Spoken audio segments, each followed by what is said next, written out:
don't you? You were born ready. My friend, welcome to our Quebec radio show, Prescription Punk Rock. It's a really huge honor. You've been involved in the scene for so many years into a lot of projects.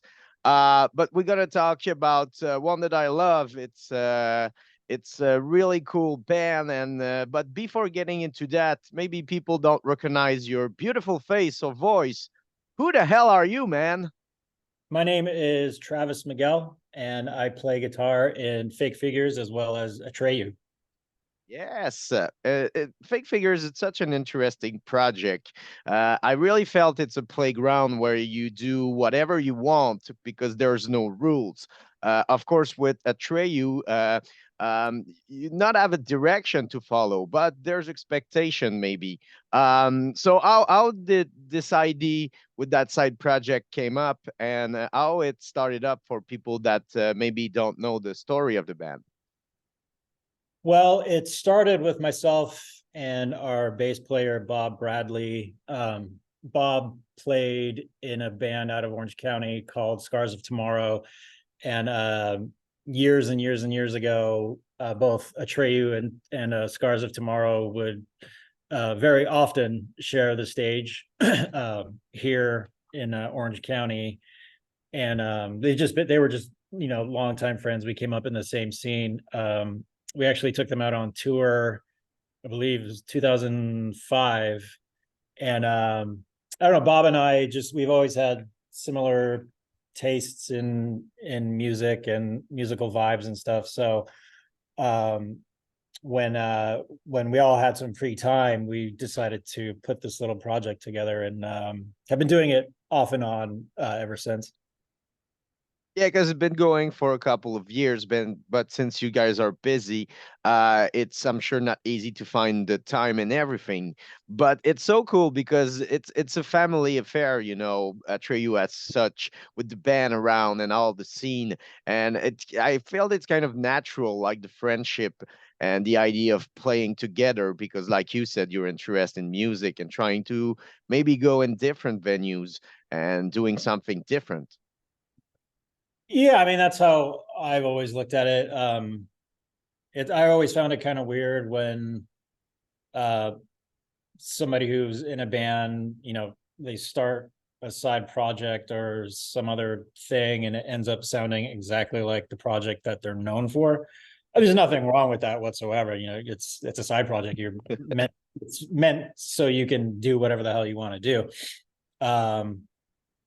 And I mean, Fake Figures isn't a drastic change from Atreyu, but there's definitely a different vibe. I'm curious, when you were a kid, how did you start discovering music? How music came to your life? And is there any people around you that influence you into that quest? I come from a very music loving family. My parents, they were into stuff of their day.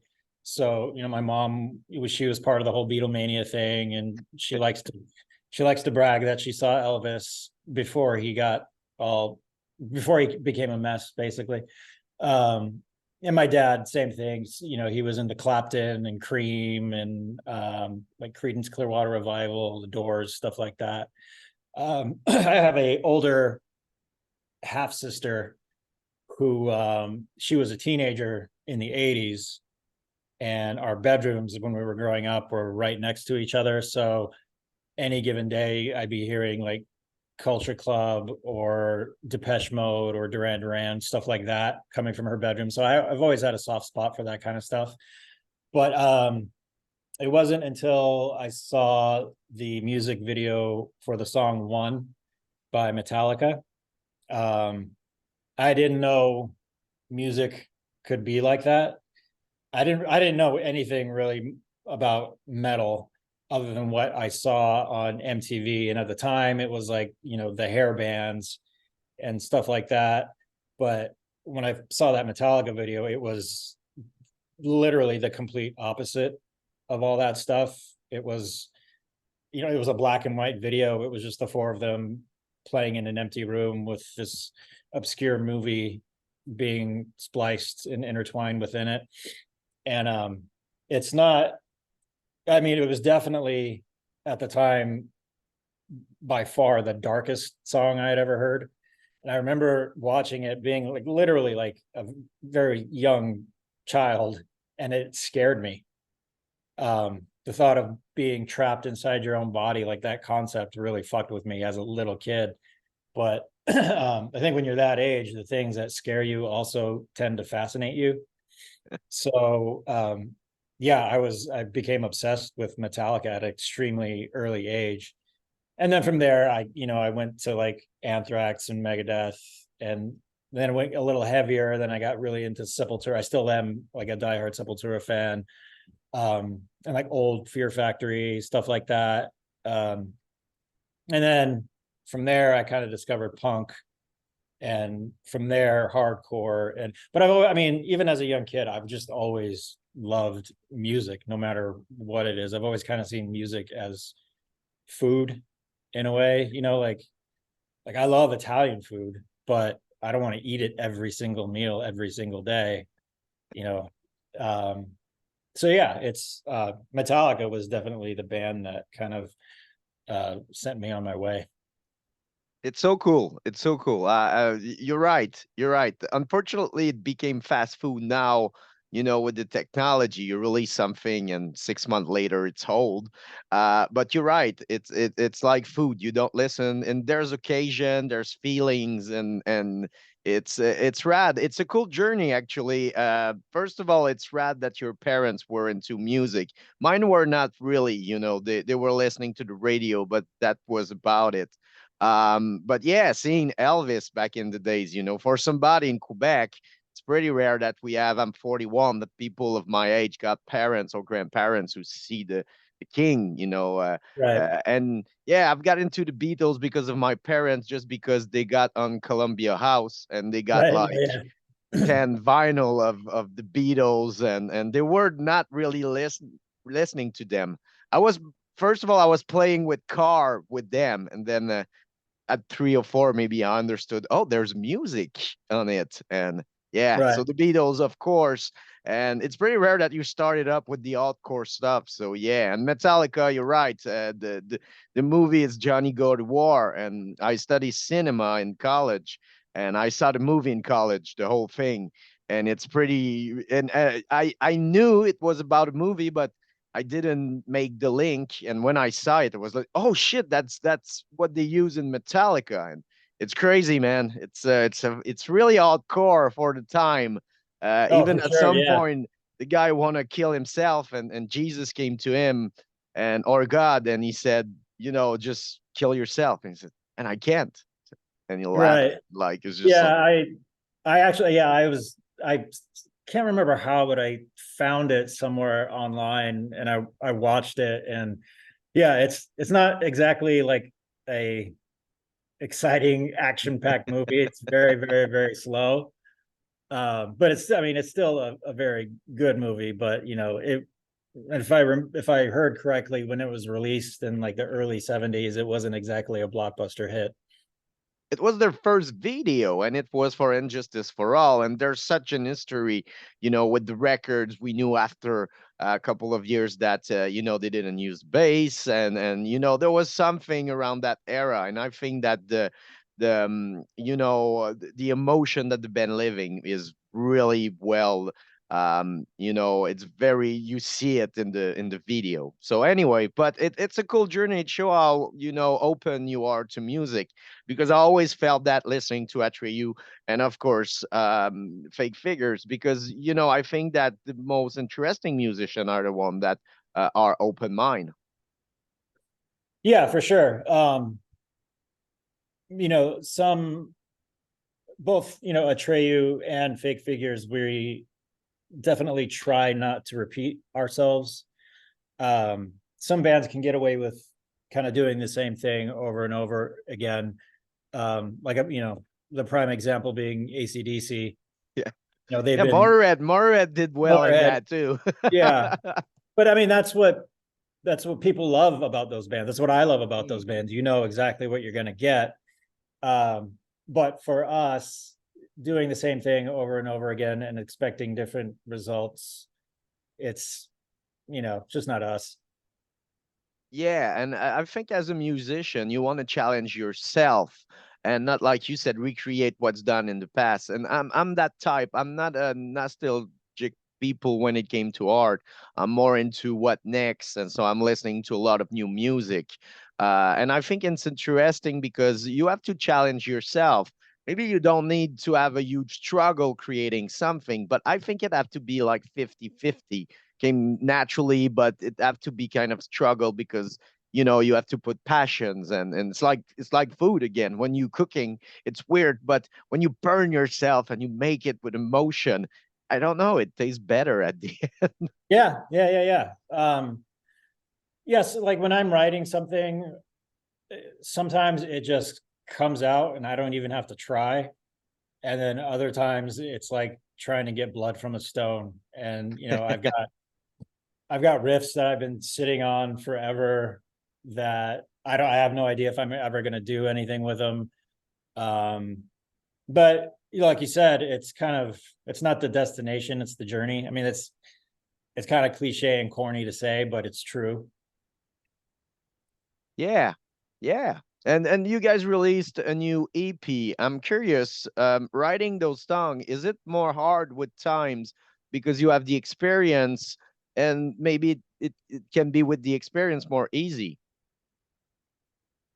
I wouldn't say it's necessarily easier, but I think the I don't even want to say the quality of it is better, because I mean that's kind of up to the listener whether it's better or not. But I think the uh maturity of the music has definitely grown, um for you know for all the projects that I've been in over an extended amount of time. And I think that just if you do something long enough, you're gonna get better at it.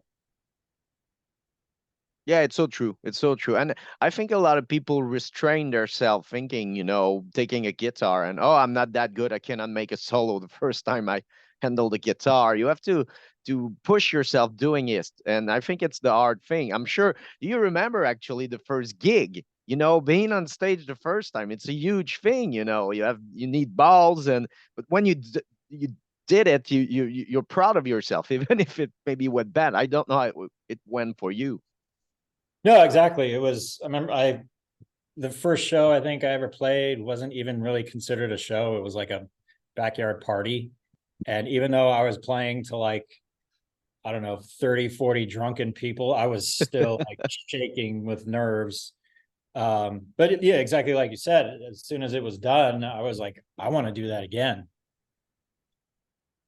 Yeah, and just because you try, and I think that's what people have to do with art. Sometimes it's painting, sometimes it's whatever.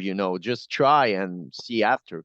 We overthink, I think, when it's time to do something like that, something more than just the 9 to 5, something that you enjoy, your passion. Yeah, exactly. Um, I like the fact that I get nervous before we play or before we go into the studio or doing anything like that, because it shows myself that this actually means something, that I care, and I put work into this thing. And if I try to perform it and it goes great, awesome. If I fail miserably and fall flat on my face, that's perfectly fine too. At least I did it. Yeah, it's true. It's true. And I always felt, and with Atreyu, I saw you many times, that you guys still enjoy it because you know that it's not an easy thing to be in that position. And with the struggle and everything, you built something that people have respect, and the fans are amazing. So it always felt that you guys, and you always been, down to earth and cool with the fans. So I think that it bring the family thing more important. People, they felt that they into something more than just music. They're part of the family. We're just dysfunctional family.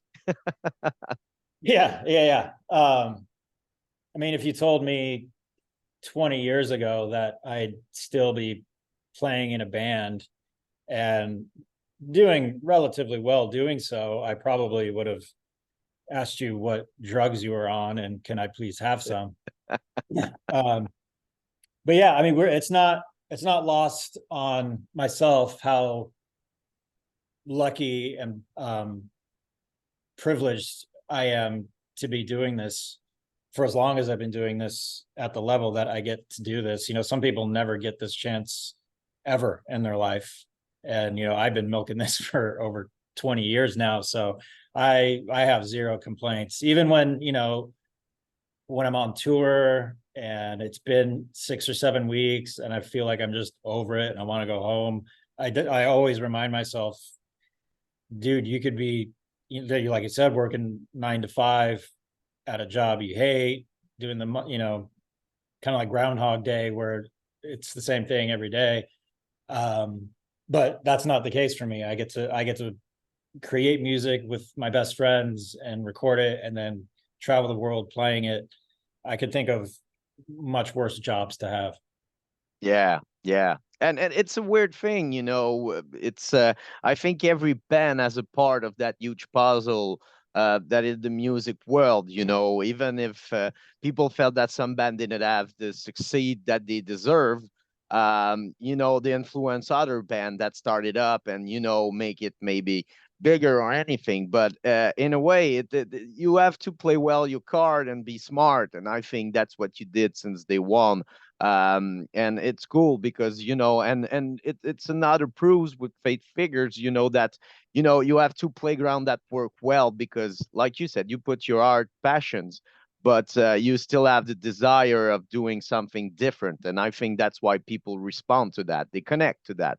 And the songs are amazing. The EP is incredible. I really love it, you know. I remember listening to the project, but the evolution, and since it's you know, you don't release each years or something like that, it takes times. It's cool to see because we see really an evolution and a step, you know, between everything you release.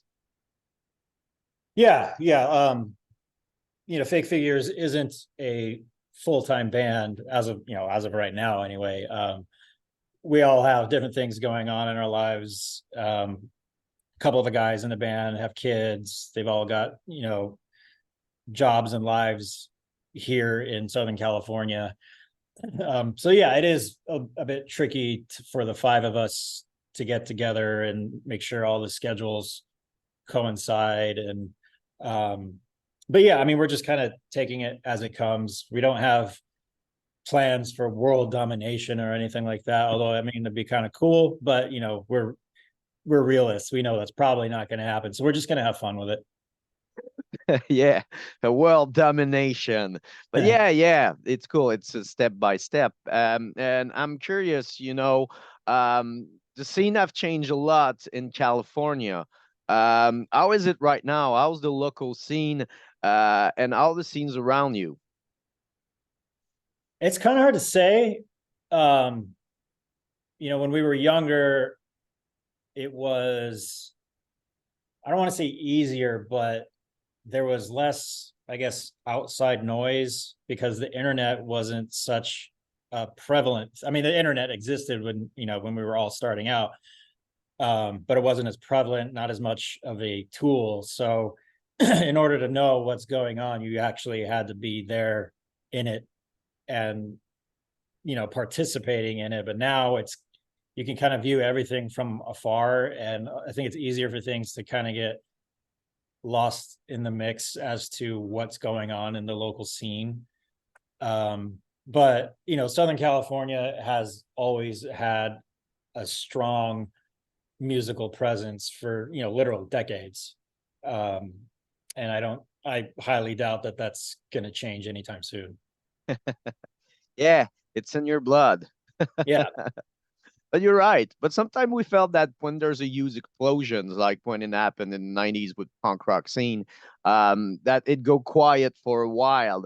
But yeah, you're right. You know, even if the wave were maybe not bigger for a couple of years, it's still, you know, an accurate scene, an incredible scene, you know. Because, like, I know San Francisco got a downfall for many years, also as New York too, but it always, you know, came to something else at some point because, It's never like the same style who still dominate, I felt, over the years, because there's so much influence and different vibe there.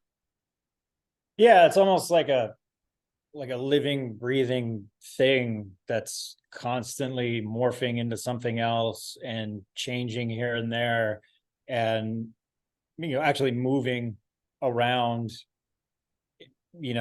localities. Like the Seattle thing back in the early 90s. Prior to that, nobody really ever played Seattle. It was just this, like, and not industrial town, but it was like kind of just so far out of the way, and it was always cold and rainy. But 91, 92, the whole grunge thing exploded, and now Seattle's and has always been a you know uh, a big market to play. Even though it's relatively a small city, um it's definitely a place to check off the tour list. But it wasn't like that before, and that just kind of shows you like how things morph and change and Mm. grow and shrink. And for a few years it might die out, and then a couple of years later something huge will happen in that scene or whatever. So it's interesting. It's so true, and it's fun because I have the chance to interview a couple of bands that are now in Seattle and or were there back in the days, like the Livings. It was the first band of Duff McKagan from Guns N' Roses, and they released their EP. They never released it back in the day, and during the pandemic, they find it and release it for the first time, and I had a chance to speak with them. And that's the thing, I think that back in the days it was a different beast. It was punk rock, but the band were playing really a different style of punk rock. And like you said, because it was far and everything, the biggest band didn't go to Seattle. So I think it was like conserved into their own thing and not being that influenced by the outside world. A little bit, of course, because people were going there and passing tapes, but mostly it was their own thing, and every band has their own sound, and it forged into something that exploded the world. But it was the whole scene, and I was really impressed when I heard that DOA was kind of part of that, because of they was kind of the first band going there, because Vancouver was not that far. And I think the first show Nirvana did was with DOA, opening for DOA. So it's a really interesting story. And when you ask to them, they never like took the grunge name. It was more the media and the label that tried to sell something different with a different name. It was all about, garage rock and punk. Yeah, yeah, the interesting thing is, I think you never know what is coming next musically. um in the 80s, of course, it was the hair metal bands from like 84 to like 90, 91. And I'm sure at that time most of those bands thought that they were going to be doing that forever. But people's tastes change and attitudes change. And um sometimes too much of a good thing is a bad thing, which is, I think that might be what happened with the whole hair metal thing. It was like, there were countless bands that had that look and sound, and I think people just got tired of it. They were over it, and they wanted something completely new and different. And the quote unquote grunge thing was the literal antithesis of all that stuff. And I think that's probably why it hit so hard, was because it was completely different than what everybody was used to at the time. Yeah, yeah, and I think it's the same with you, with Atreyu. That's what I found interesting when I started seeing you guys. When you were at the Warp Tour, for example, like I felt like with Eight Breed, like you were pioneers of something different. Of course, it was the outcore of Madball, Sick of It All, and the energy, but the way you put it with metal and everything, it really connect those two scenes, which is now for people mind totally understood, and they're used to that. But back in the days it was kind of new, and it was so interesting, and it really creates kind of alternative scene in the punk scene and hardcore scene where you can find like everybody, metal-led punk rockers, and that's what I loved about it for the first time. Because when I was more younger, you really define yourself through what you were listening to, and I was a metal-led, so you try to hide that you love our alternative band like I Mother Earth or Harley D Peace, whatever. And you don't want anybody around you finding that, so you hide that. But now people don't define themselves through what they're listening to. Like they don't dress like what they're listening to, and it's so different. So I think it was interesting to finally find people like me that were listening not just one kind of music, but a lot. Yeah, I think that's even more true nowadays because, for people like us and our age group, we had to, in order to discover new music, it was either through word of mouth, or you actually had to go to a record store and maybe ask the dude behind the counter, okay, what do you think I would like? Or your older sibling would pass down some records to you, or you actually kind of had to put forth effort into discovering music. Now you literally just need a few touches on your phone and there you go. Like it's all laid out for you. So yeah, I mean, we definitely had to work harder, but I don't want to sound like an old man yelling at the clouds, but back in my day, we had to work to discover music. But it's all, I mean, it's all good. Like Yeah. we're in the streaming age now, and we have been for a while, and those days of what I was just talking about, that ship sailed. I don't think we're ever going back to that. And that's fine. That's totally cool. Yeah, it's another world. I think the pandemic was the ultimate game changer, and it's different. And I think it's always a struggle for every generation. And I think the kids would have a hard time because there's so much band, and it's way more easy to record now. You can do it DIY.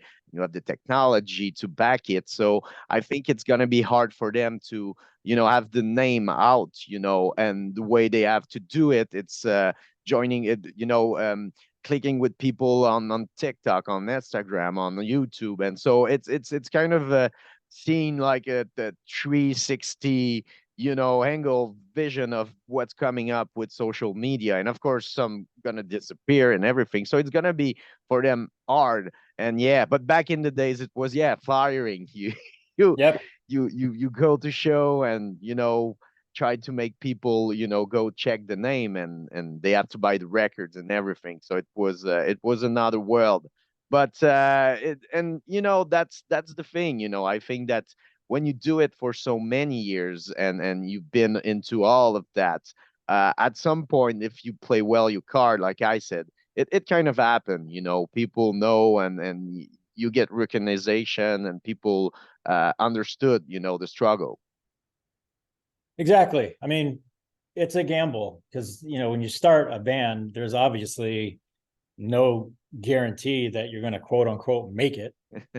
I mean, I never thought that anything I'd be involved with now would become what it is, even though, I mean, neither project that I do, we're not like, a household name by any means, but yeah, I still kind of sit here in amazement going, I can't believe I still get to do this. This is ridiculous. So I was gonna be the rest of the. Of course, we're at the end of the year, but that's gonna be 2024 with the project. Is there any show, of course, for Fake Figures? And yeah, We have a show in January here in Southern California. I can't remember the date exact. I'm terrible with dates and times. we're gonna put it below. So All your viewers from Southern California can come hang. And we actually, when we recorded the From Within EP, we actually wrote, I think it was 10 songs and tracked them all. But due to kind of time constraints, we only finished 5 of them. So that's what became the EP that was released not that long ago. And then we're probably, hopefully in January, going to finish those other 5 songs and then release that as an EP. So there'll be new music coming out, hopefully sooner than later. Really interesting. How people can grab the EP physically, and is there any merch? How people can, of course, help the band and buy merch? As of right now, I don't think we actually have any merch. Our bass player Bob, he's the one that kind of takes care of all that stuff. It's very much a left brain, right brain thing. He's way more efficient with the responsible adult stuff than I am, so I let him take care of all that. And I'm pretty sure we're trying to figure out vinyl. So, but again, like I'm not sure what the story is on that, but yeah, keep an eye out, and I'm sure before too long we'll have something available. Cool. Go, of course, on their Facebook, Instagram, or whatever, and follow them. Stay tuned. And of course, it's really cool. I enjoy so much the 5 songs. They're amazing, very well built, and it's really original and interesting. So it's pretty cool, and people go listen to that. It's available everywhere if you don't have any music budget. We know it's a hard time right now when the inflation's and the economic around the world. So it's everywhere. Go listen to it and learn the songs. Is there anything with Atreyu around Canada and Quebec? Because we miss you a lot. Canada has always treated us great. We were there earlier in October. I'm sorry. Yeah, October. We were opening for Iron Maiden, and those shows were absolutely phenomenal. And then earlier in September, we were up there as well. So hopefully at some point, 2024, we'll be able to get back up there.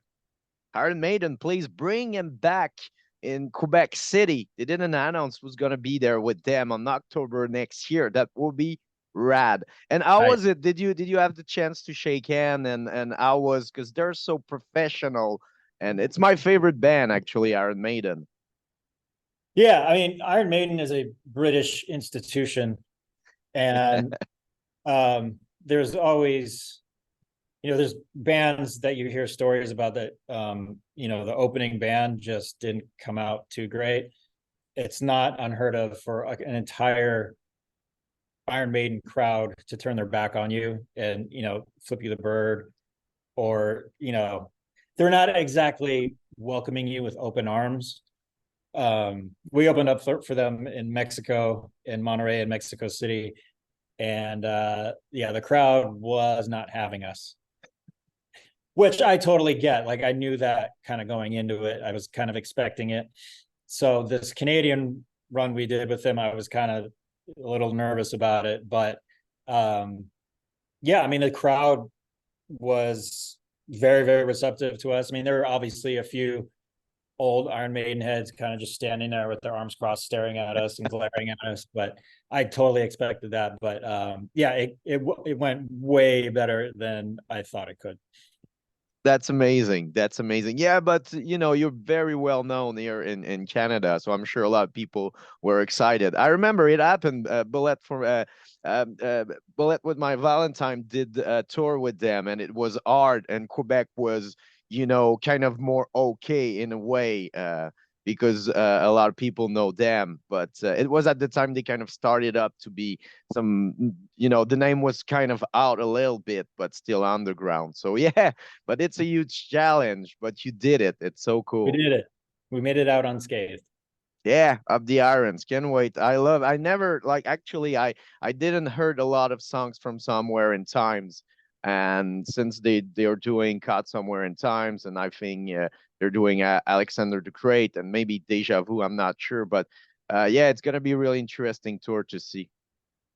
Yeah, it was cool just to be walking around backstage and seeing Eddie's head sitting on like a road case.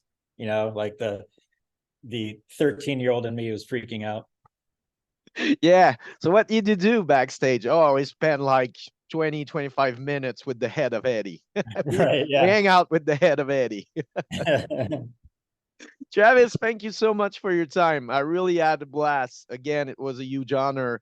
I love your both projects, and of course, people go listen to Atreyu and Fake Figures. And thank you for your time, man. I'm gonna wait for you in Quebec and hope to see you in person and shake hands.